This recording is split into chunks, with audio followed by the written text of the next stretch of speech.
Recorded Books presents a Griot audio production, Sittin in the Front Pew by Parry Ebonysatin Brown. This unabridged recording is narrated by Patricia R. Floyd. Recorded Books is the producer and publisher of Griot Audio, celebrating the best in contemporary African-American fiction and nonfiction. And now, Sittin in the Front Pew. Prologue. Turning to wave goodbye as I slowly walked the endless steps toward the gate where the Boeing 767 awaited, I tearfully begged my sisters not to let the miles that would separate us cause our hearts to break the synchronized rhythm we had known all our lives. Daddy never let a holiday or special occasion go by without demanding phone calls be made, assuring us that distance was not a reason for separation of the heart.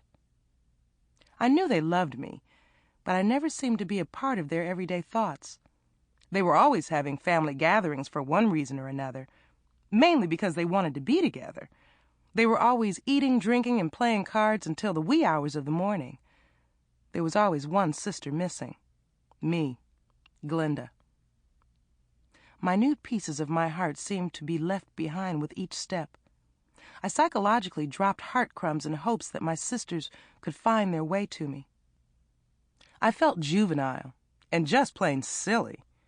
I wanted nothing more than to go back to a time before my daddy had left me, a time when life was so much simpler, a time before secrets had been revealed. I don't remember walking the quarter mile to gate B7 or giving my boarding pass to the agent. The pain in my chest had suffocated my conscious mind. "Hello, may I help you find your seat?" I was greeted by a very warm and friendly aging flight attendant whose name badge read Florence.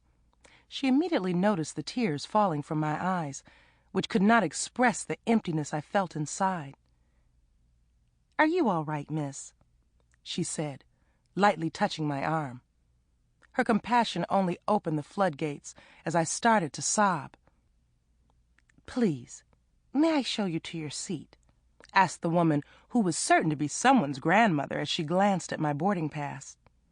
The days of flight attendants being runner-up beauty contestants in the local beauty contest were long gone.